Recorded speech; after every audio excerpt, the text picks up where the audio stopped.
Seasteading. Is this the future of good governance? Seasteading is the creation of permanent dwellings at sea outside the territory claimed by the government of any standing nation. Seasteading is about experimenting with different forms of government, testing out new and old ideas, and allowing market competition to identify the best one. The Seasteading Institute, the primary researcher on this topic, was founded in 2008 by Patrick Friedman, son of Nobel Prize-winning economist Milton Friedman, and Peter Thiel, the co-founder of PayPal. We work to enable seasteads, floating cities, which will give people the opportunity to peacefully test new ideas about how to live together. The most successful will become thriving new societies, inspiring change around the world. This is the mission statement of the Seasteading Institute. Seasteads are incubators for free market ideas, and Patrick Friedman suggests that the vision of seasteading is an urgent one, in that we can already see that existing political systems are straining to cope with the realities of the 21st century. We need to create the next generation of governance, banking systems to better handle the inevitable financial crises, medical regulations that protect people without hindering innovation, and democracies that ensure our representatives truly represent us. The thesis of my paper is the increased competition in the market for governance caused by the formation of politically autonomous seasteads would allow humanity to effectively test conventional wisdom and hypotheses as they regard the four areas of international political economy. Those are trade, monetary and fiscal policy, foreign direct investment, and globalization and development. The results provided by the uninhibited competition between seasteads will also help us to answer the central questions of this course in particular. What's great is that real people will be answering these questions by voting with their feet. They will choose to live where the laws most effectively create an environment in which they can experience individual liberty and financial success. Thus, those seasteads which end up with the greatest number of citizens are likely the places where the best laws and policies can be found. The experiments in governance conducted on these seasteads, which would likely employ free market policies, could yield profound changes for the study of this field. At this point, the questions at the heart of IPE are answered largely with conjecture about what the unfettered market can or cannot do. These seasteads present the opportunity to gain actual empirical, anecdotal, and observational evidence to either support or contest the power of this market.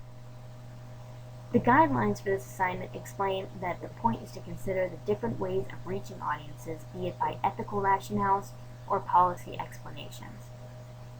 The rational policy explanation requires the examination of the comparative fiscal or monetary benefits received by seasteads and by already sovereign nations.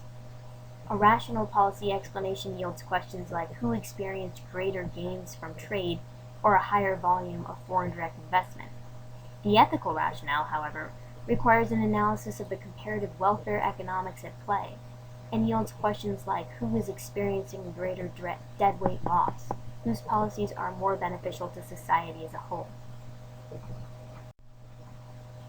In the first area of IPE, trade, the debate is centered largely on questions of free trade versus protectionism.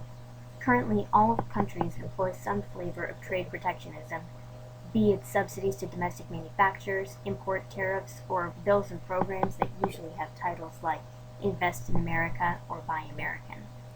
These autonomous seasteads will have the opportunity to experiment with free trade policies and compare the benefits they reap, or what we call gains from trade, with those of protectionist countries.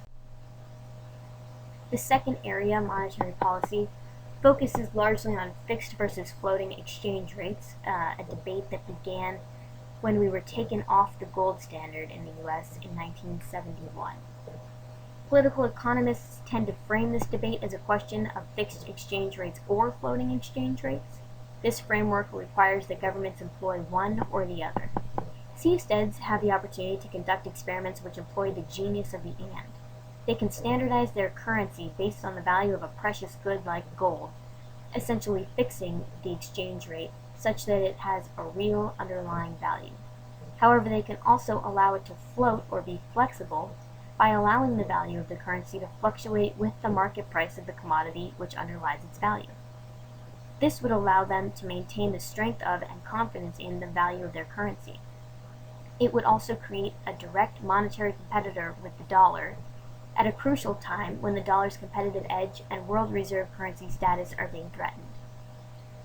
Moreover, seasteads can attempt to answer another question at the center of this area of IPE, which is whether or not countries actually need central banks. The Federal Reserve's job in this country is to target unemployment and inflation. Some would argue that market forces are constantly targeting both of these, and that the discipline of the market was more effective than the arbitrary hand of the chairman of the Fed. Moreover, the Fed's expansionist monetary policies are an arguable cause of inflation via an increase in the monetary supply. Another area is fiscal policy. Those interested in governance will attest to the fact that institutions create laws which either incentivize or disincentivize work, investment, risk, and general economic activity. It is these incentives which either engender economic growth or destroy it. Income taxes are a great example. According to Black's Law Dictionary, a tax is a pecuniary burden laid upon individuals or property owners to support the government. According to Webster's Dictionary, a burden is that which is borne with difficulty and obligation. Thus, an income tax is literally a difficult obligation laid upon people who earn an income for which there is a legal punishment if they fail to pay. Income taxes, then, disincentivize the earning of an income. The degree to which they disincentivize income-earning activity is directly correlated to the proportion of their income being taken in taxes, otherwise known as the marginal tax rate. Here again, seasteads have an opportunity to experiment with lower taxes, fewer regulations, less government spending, and fewer social welfare programs. They can compare their own economy's health to that of other high-tax, high-regulation welfare states. Another area, foreign direct investment. Rapid capital inflows followed by significant capital flight are blamed for several major currency crises around the world. Capital flight, when talked about in many settings, is often described as some sort of investor frenzy situation in which a random trend has caused irrational investors to yank their capital out of one currency very suddenly, causing a crisis in that country. Thus, it is said, we must regulate capital inflows and outflows to maintain stability. It is important to understand the role of the domestic governments in encouraging capital flight. Rapid outflows of capital typically follow the enacting of a new policy which either taxes capital in that country or somehow devalues the assets held by investors in that country such that they think they can get a higher return somewhere else. Observation of seastead policies will help students of IPE to make the connection between domestic policy making and foreign investor reactions. Another issue is methods of attracting FDI. Seasteads also have the opportunity to test strategies for attracting foreign direct investment. Investment follows high returns and/or low risk. With a strong currency, a friendly business environment, and little, if any, regulation of the financial sector, seasteads may prove extremely attractive to foreign investors.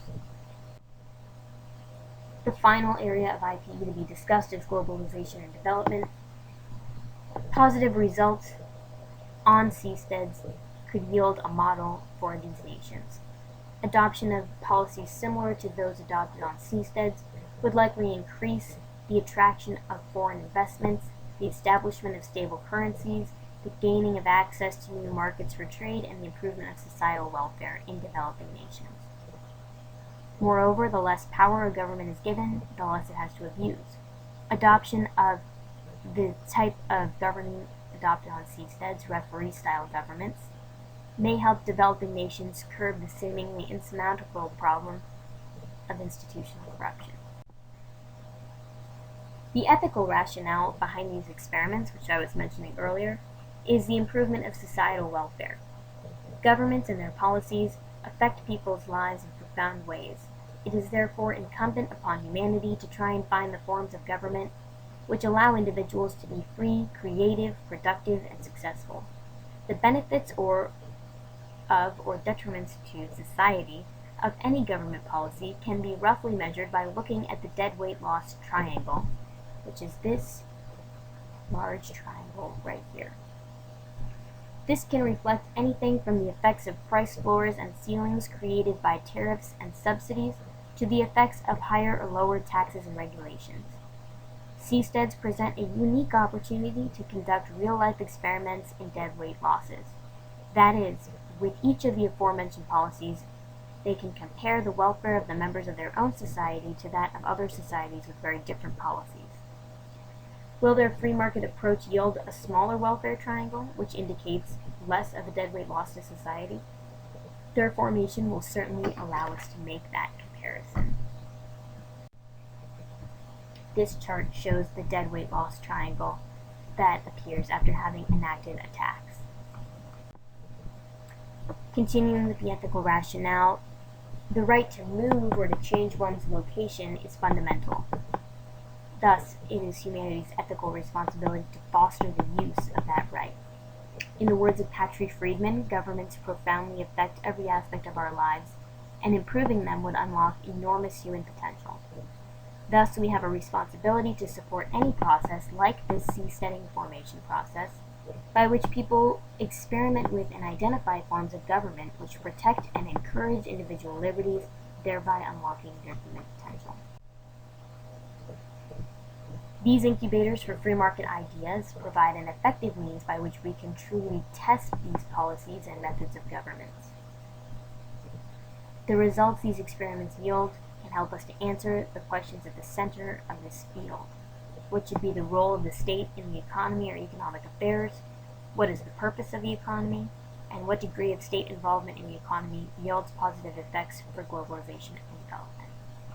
Thank you.